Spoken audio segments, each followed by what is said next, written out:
जीवन हमें एक मौका देता है, इसलिए जब भी सही कॉलेज चुनने का समय आए तो सिर्फ मंगलायतन यूनिवर्सिटी आपके बेहतरीन भविष्य और सर्वांगीण विकास के।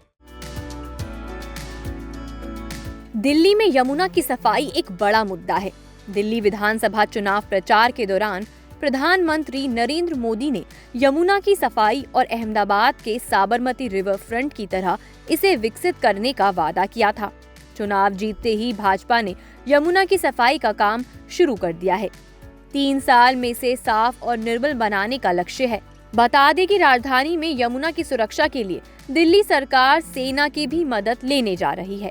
इसके लिए प्रस्ताव तैयार कर लिया गया है। सेना की मदद से दिल्ली में इको टास्क फोर्स (ETF) का गठन किया जाएगा। जानकारी के मुताबिक दिल्ली के जल, सिंचाई एवं बाढ़ नियंत्रण मंत्री प्रवेश वर्मा का कहना है कि भाजपा सरकार अपने वादे के मुताबिक यमुना को निर्मल और अविरल बनाएगी। नदी की सुरक्षा भी एक बड़ा मुद्दा है। यमुना के डूबे क्षेत्र में अतिक्रमण और खनन माफिया को रोकना जरूरी है। औद्योगिक कचरा, कूड़ा और मलबा डालकर नदी को प्रदूषित करने वालों को भी रोकना होगा। इसके लिए दिल्ली सरकार ने सेना की मदद लेने का फैसला किया है। सेना की मदद से इको टास्क फोर्स बनाई जाएगी, जिसका प्रस्ताव भी तैयार कर लिया गया है। जल्द ही इस योजना के मूर्त रूप लेने की संभावना है। आपको बता दें कि राष्ट्रीय स्वच्छ गंगा मिशन (NMCG) द्वारा दिल्ली में यमुना की सफाई को बढ़ावा देने के लिए 2023 की शुरुआत में प्रादेशिक सेना TA की तैनाती की गई थी। कुछ महीनों बाद इसे वापस बुला लिया गया था।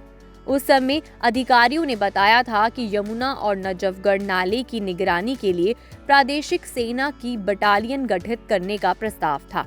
बाद में दिल्ली की आम आदमी पार्टी सरकार की ओर से इस दिशा में कोई उचित कदम नहीं उठाए गए, जिसके कारण योजना आगे नहीं बढ़ सकी।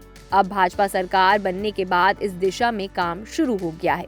जल्द ही इस प्रस्ताव को केंद्र सरकार के समक्ष रखा जाएगा। जानकारी के मुताबिक दिल्ली में वजीराबाद बैराज से ओखला बैराज तक यमुना का 22 किलोमीटर तक का हिस्सा है। ये यमुना की कुल लंबाई का 2% से भी कम है, लेकिन नदी में होने वाले कुल प्रदूषण का करीब 80% इसी क्षेत्र में होता है। अनियोजित विकास व अतिक्रमण, प्रदूषण व सीवर गिरने के कारण ये लगभग मृतप्राय हो गई है, जिसके कारण दिल्ली वासियों को पेयजल संकट व स्वास्थ्य संबंधी समस्याओं का सामना करना पड़ रहा है। यमुना को स्वच्छ व अविरल बनाने का वादा सभी पार्टियां करती रही हैं। 1990 से अब तक इस पर हजारों करोड़ रुपए खर्च हो चुके हैं। कई योजनाएं बनी, लेकिन ना तो यमुना साफ हुई और ना ही अतिक्रमण रुका।